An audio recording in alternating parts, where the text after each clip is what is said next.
Look at that. Right there. A single plant, maybe 12 inches across, absolutely loaded with ripe strawberries. Not just a few.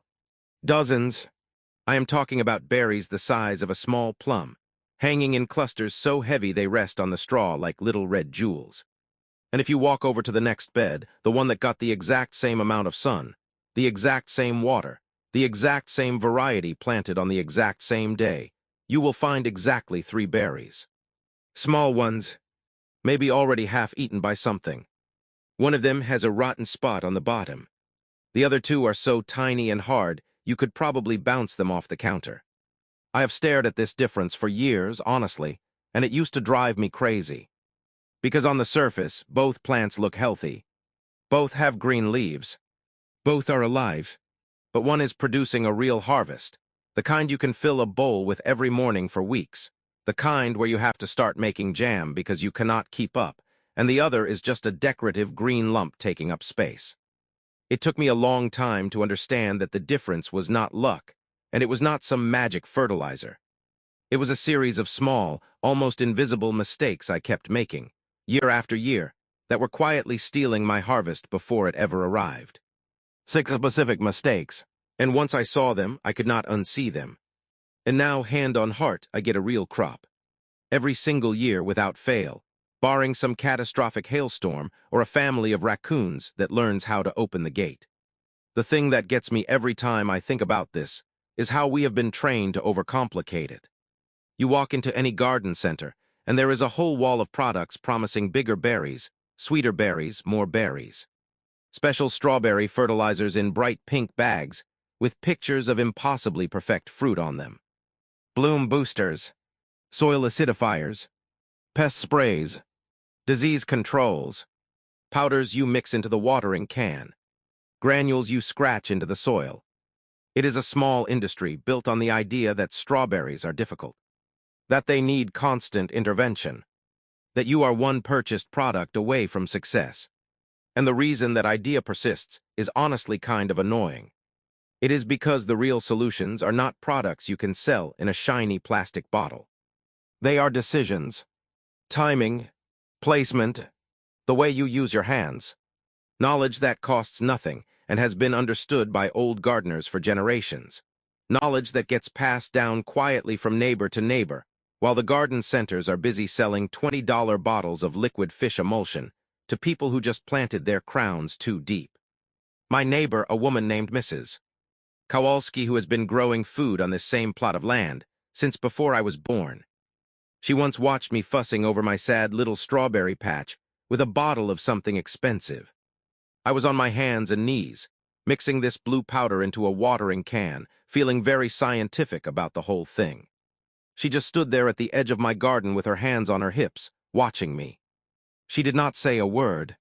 She just walked over, pointed at the crown of one of my plants with her trowel, and made a little gesture like, "That's your problem right there."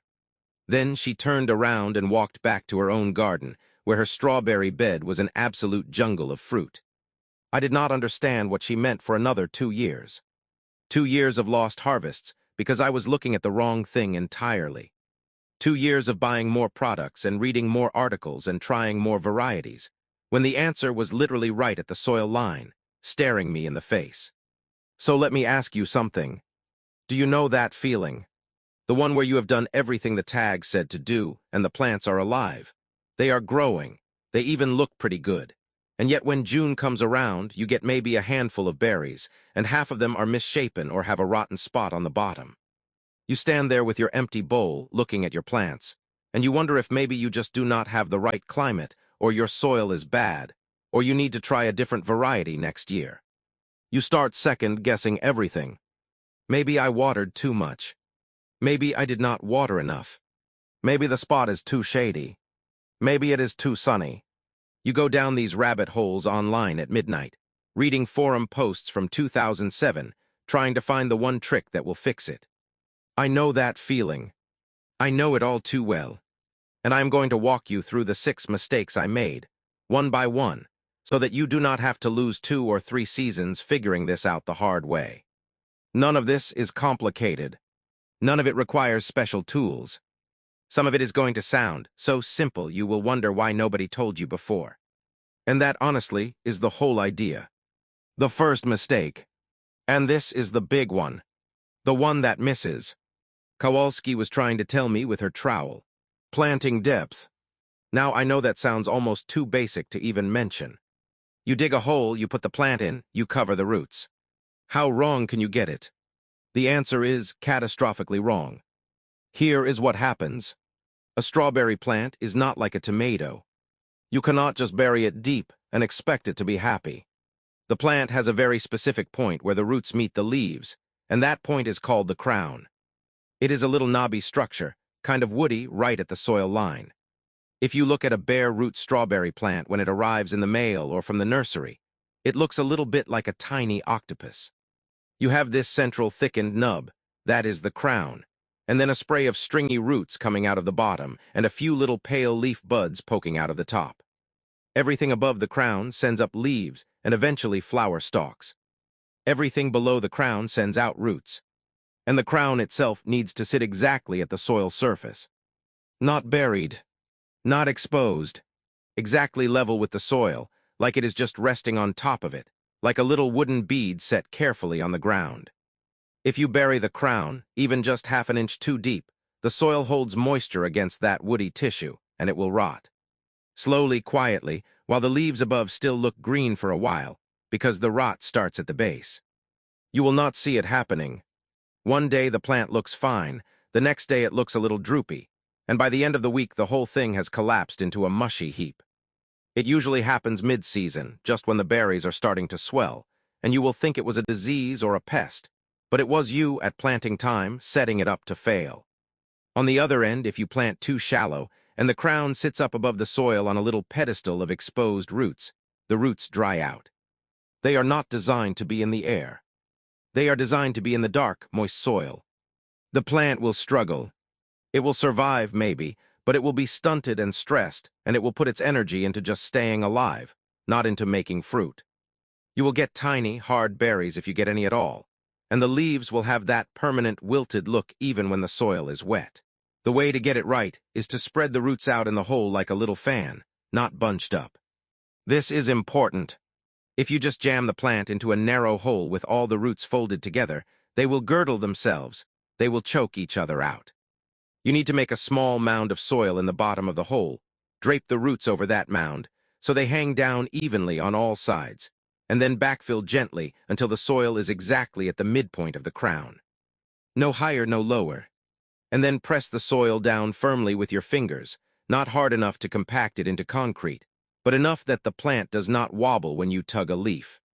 Then water it in gently, not with a jet spray that will wash the soil away and expose the roots, but with a soft shower from a watering can or a hose set to mist. That is it. That is the detail that cost me 2 years of strawberries. I was planting them like little trees, burying the crown just a bit because it felt more secure, because in my head a plant should be anchored deep. And every single one of them rotted out by July. Mrs. Kowalski pointed at the crown that day, and I thought she meant there was a bug on it. No, she was telling me the whole story in one gesture. I was just too stubborn to hear it. The second mistake is one I still see experienced gardeners make all the time, and it honestly looks so logical that you would never guess it is a problem. Letting the plant fruit in its first year. I know exactly what you are thinking. You bought the plant, you put it in the ground, you did the work. It sends out flowers, and you think, great, I am going to get berries this summer. That is the whole point. Why would I pinch off those flowers? It feels like throwing away food. It feels wrong. It feels like you are working against your own interests. And I completely understand that instinct. I ignored this advice for years because I could not bring myself to do it. I would stand there with my fingers hovering over a perfectly good flower, and I would think, but what if this one berry is the best berry I have ever tasted? And I would leave it, and I would get a few small, slightly tart berries that year, and then the next year the plant would be mediocre, and I would think, well, maybe this variety is just not very good. But here is what is actually happening under the soil. A strawberry plant is a perennial. It is trying to build a long-term structure for itself. a root system, and a crown that will sustain it for 3, 4, maybe 5 years of production. In its first year, it has a finite amount of energy. Sunlight captured by the leaves gets turned into carbohydrates, and the plant has to decide where to spend that budget. If you let it flower and set fruit, it will pour a massive amount of that energy into making berries and seeds. That is the biological imperative, reproduction. The plant does not know it is in your garden, and you want it to be a long-lived, productive citizen.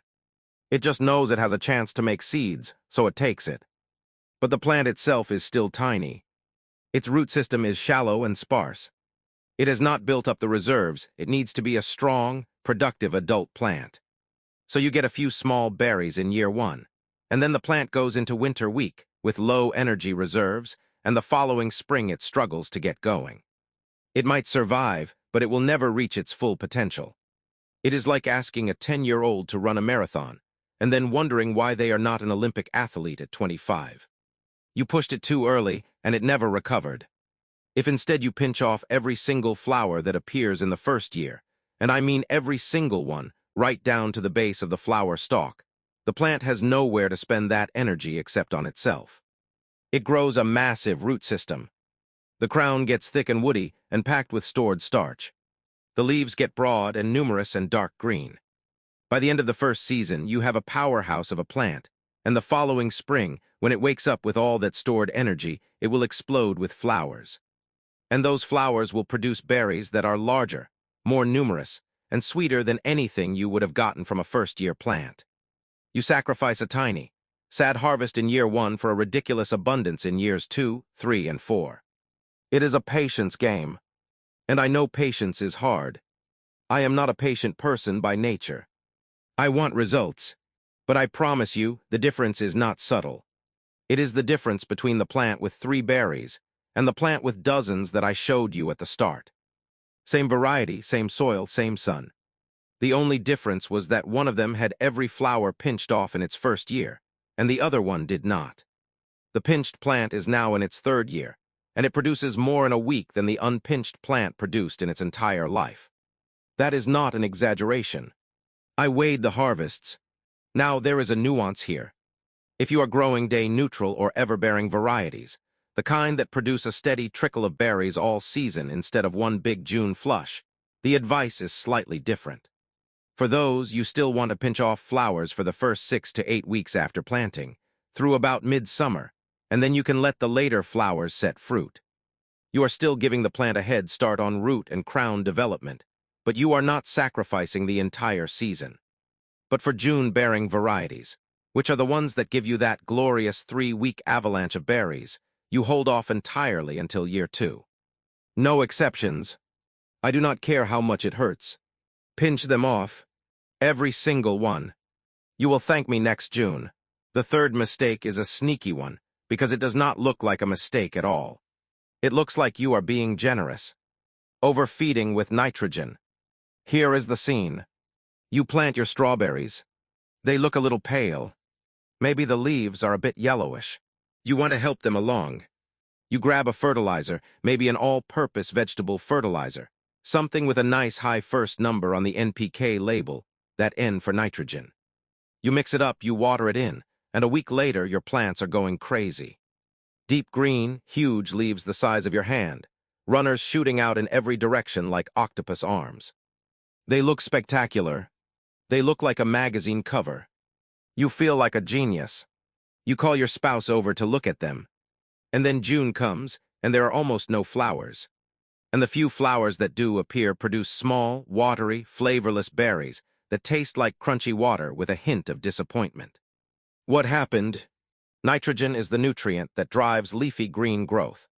It is essential, do not get me wrong. Without any nitrogen, your plants would be yellow and stunted. But strawberries have a very specific relationship with nitrogen. If you give them too much, especially early in the season, they switch into vegetative mode. They think, wow, conditions are amazing for making leaves.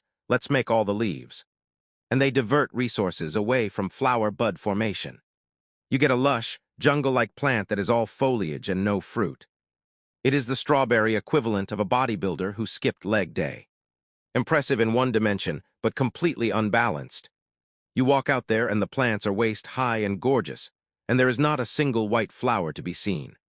The other thing excess nitrogen does is it makes the fruit itself soft and prone to rot. The cell walls in the berry do not develop properly. The fruit swells with water and splits easily, and then botrytis, that gray mold that turns your berries into fuzzy little corpses, moves right in.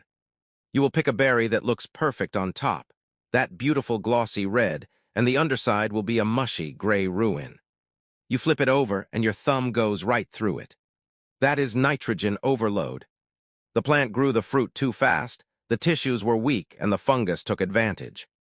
The fix is not to stop fertilizing. It is to fertilize at the right time with the right stuff. Strawberries need their phosphorus and potassium more than they need a big nitrogen hit. Phosphorus is for root development and flower formation. Potassium is for fruit quality, sweetness, and disease resistance. A fertilizer formulated for tomatoes or for blooming plants, something with a lower first number and higher second and third numbers, is ideal.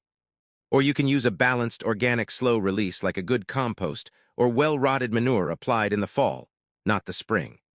The idea is to let the plant wake up naturally in the spring without a sudden nitrogen spike. Let it come out of dormancy on its own terms, with its own stored reserves. If you do feed in spring, do it after the main harvest is done, when the plant is shifting into runner production and building reserves for next year. That is the window. Feed after fruiting, not before. Your plants will be strong and your berries will be firm and sweet, not watery balloons that collapse in your hand. The fourth mistake is something I did for years without even realizing it was a mistake. I thought I was being tidy. I thought I was helping. I was mulching with the wrong material or not mulching at all, and then wondering why my berries were always dirty, rotting, or full of grit. Let me paint you a picture. A strawberry ripens low to the ground. It hangs on a slender stem, and as it swells and gets heavy, it often ends up resting directly on the soil surface.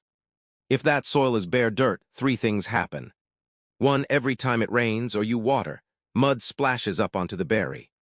You harvest a berry that is caked in fine grit, and no amount of rinsing gets it all out of the little seed pits. You bite into it, and there is a faint crunch that is not a seed. It is sand. You are eating sandy strawberries, and it ruins the whole experience.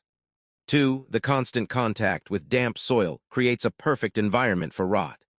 The berry sits in a little microclimate of moisture and fungus, right at the soil line, and the bottom rots out before it even fully colors up. You see that beautiful red top, and you reach down to pick it, and your fingers go into something soft and brown. 3, slugs and pill bugs and earwigs have a direct highway from the soil to your fruit. No obstacles, just a nice humid shaded buffet. They do not even have to work for it. The fruit is delivered right to their doorstep. So you think I will mulch, and you grab some wood chips or bark mulch, or that dyed brown mulch from the garden center. And that is better than bare soil, but some mulches bring their own problems. Wood chips and bark are too coarse, and they hold too much moisture against the berry. They create a damp, heavy blanket that does not breathe. They also tend to acidify the soil as they break down, which is fine for blueberries but not ideal for strawberries. They can also harbor slugs. Slugs love wood chips. They hide in the gaps during the day and come out at night to feast. The traditional mulch for strawberries, the one you see in old paintings and vintage gardening books, is straw. Clean, dry straw. And there is a very good reason for that. Straw forms a light, airy layer that lifts the berries off the soil. It lets air circulate underneath. It dries quickly after rain. It is uncomfortable for slugs to crawl across because it is dry and pokey, and they do not like it. And as it slowly breaks down, it adds organic matter to the soil without throwing off the pH too much. The name strawberry, some say, comes from the practice of strewing straw under the plants. Whether that is true or not, it tells you how fundamental this practice is. This is not a new gardening hack. This is centuries old. The technique is to wait until the plants have finished flowering, and you see tiny green berries forming. Then you tuck a layer of clean straw, maybe 2 to 3 inches thick, under and around each plant. Lift the leaves gently. Get the straw right under the developing fruit trusses. Do not bury the crown. Just create a clean, dry bed for each berry cluster. At the end of the season, you can work that straw into the soil or pull it back and compost it. The difference in berry quality is immediate. Clean berries, no rot, no slug holes, and you can pick them and eat them right in the garden without even rinsing if you are impatient like me. Warm from the sun, perfectly clean, sweet, and juicy. That is the strawberry experience you are after. If you cannot find straw, you can use pine needles, which work beautifully and add a slight acidity that strawberries actually enjoy. Or you can use shredded leaves, though they tend to mat down and need fluffing. The point is to break the contact between fruit and soil. That is the whole idea. Break the contact, break the cycle of rot and grit. It is so simple, and yet I went years wondering why every berry I picked had a muddy, rotten spot on the bottom. I was literally laying my harvest on wet dirt and expecting it to stay perfect.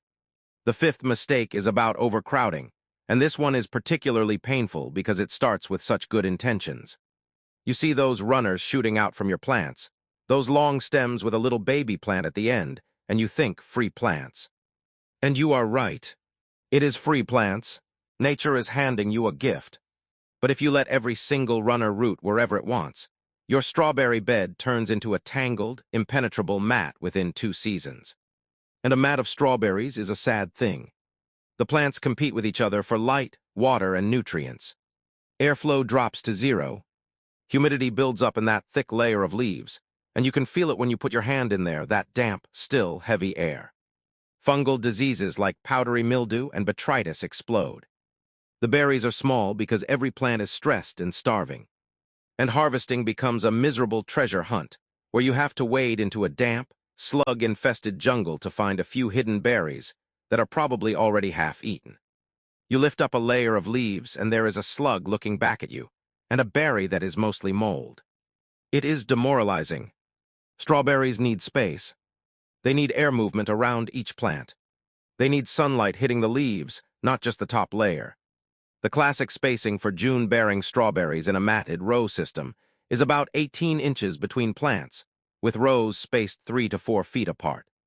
In a home garden, you can go a little tighter, maybe 12 inches between plants in a raised bed, but you must be ruthless with runner management. You have to become the runner police. Here is the rule. Decide how many new plants you actually need. Maybe you want to replace older plants that are declining after year 3 or 4. Maybe you want to expand the bed a little. So you let a few runners from your healthiest, most productive plants set roots into small pots of soil placed near the mother plant. Once they are rooted and established, you sever the runner and transplant them where you want them. Every other runner, every single one, gets snipped off as soon as you see it. Do not let them touch the ground. Do not let them get started. It feels brutal. I know. You are cutting off baby plants, but your plants will channel that energy back into fruit production and crown development, instead of sending out 100 babies. You will have fewer plants, but they will be strong, healthy, and incredibly productive. A single well-spaced, well-managed plant will give you more berries than 10 plants crammed into the same space and left to fight it out. I do this with a pair of small scissors I keep in my back pocket. Every time I walk through the garden, I do a runner patrol. Snip, snip, snip. Takes 30 seconds. Saves me hours of frustration later. And the harvest is night and day different. The plants stand upright and proud, not tangled and suffocating. The sixth mistake is the one that hurts the most, because it happens after you have done everything else right. You have the perfect spacing, the perfect mulch, the perfect fertilization.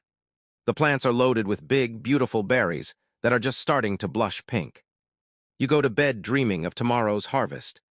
And in the morning, every single ripe berry has a neat, semicircular bite taken out of it. Or the whole berry is just gone. Birds, squirrels, chipmunks, voles. They are all watching your strawberries with the same anticipation you are. And they have more free time. They have nothing else to do but monitor your garden and wait for that exact moment of perfect ripeness. I used to try everything. Netting that the birds got tangled in, and I would come out in the morning to find a panicked robin thrashing around in the mesh, which is a terrible way to start your day. Reflective tape that worked for 2 days before they got used to it. Fake owls that the squirrels sat on.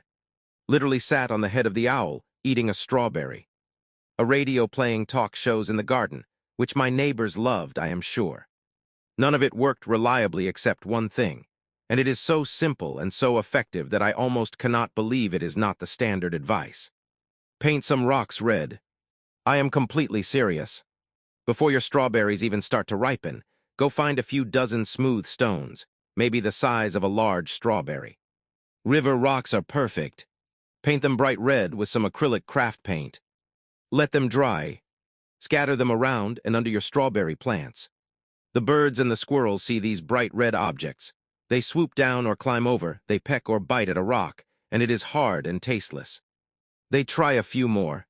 Same result. They learn very quickly that red objects in this particular patch of ground are not food. By the time your actual berries ripen, the local wildlife has already decided your garden is a waste of time. They stop checking. I have used this trick for the last 5 seasons, and my berry loss to animals has gone from maybe 40% to almost 0. Now, if you have a serious deer or raccoon problem, you may need physical barriers. A determined raccoon is going to figure out the rock trick eventually. But for birds and squirrels, the painted rock trick is cheap, safe, non-toxic, requires no maintenance, and it works with their own psychology instead of against it. You are not trying to scare them. You are training them. There is a big difference. Scare tactics wear off. Training sticks. So those are the 6. Planting depth. First-year flower removal. Nitrogen management. Mulching properly. Runner control. And training the wildlife with painted rocks. None of these are expensive. None of them require a single product from a garden center. They are just decisions you make, habits you build, little shifts in how you see the plant and what it actually needs.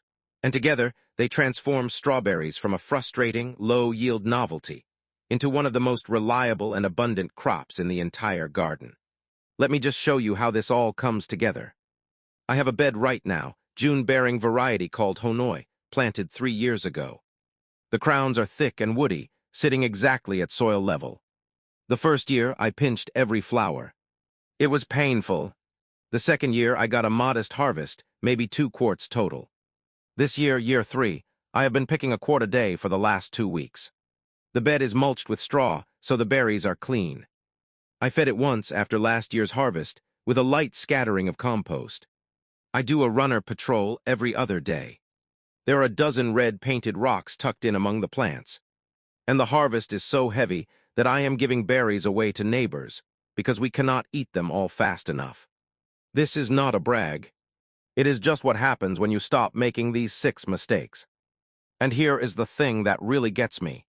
None of this is new. None of this is a secret I invented. This is old knowledge. Knowledge that every farm wife and homesteader knew 100 years ago. Knowledge that has been passed down in gardening families and nearly forgotten in the age of quick-fix products and instant gratification. The reason you might not have heard some of this is honestly kind of annoying. There is no money in telling you to pinch off flowers. There is no product to sell you when the solution is a bale of straw and some red paint. The entire commercial apparatus of modern gardening is built around selling you inputs, fertilizers, sprays, gadgets. But the best strawberry growing advice cannot be bottled. It is just attention. Paying attention to the plant, to the depth, to the timing, to the space, to the simple physical realities of how a berry ripens. I want you to walk out to your strawberry patch, if you have one, or imagine the one you are going to plant and look at it differently. Look at the crowns. Are they buried? Are they exposed? Look at the flowers on your first-year plants and ask yourself if you are willing to wait. Look at the mulch or the lack of it. Look at the runners snaking out everywhere. Look at it with the eyes of someone who knows that the difference between a handful and a basket is not luck. It is a series of small, correct decisions, repeated consistently. You can do this. It costs almost nothing. And the reward, walking out on a June morning with a bowl and filling it with warm, sweet, perfect berries that you grew yourself, is worth every bit of patience. If this helped you see something you were missing, share it with someone who is struggling with their strawberries. Pass it on. That is how this old knowledge survives, not through products and marketing, but through gardeners telling each other what actually works. Subscribe if you want more of this kind of thing. No magic formulas, no expensive fixes. Just the stuff that works explained clearly. Go check your crowns.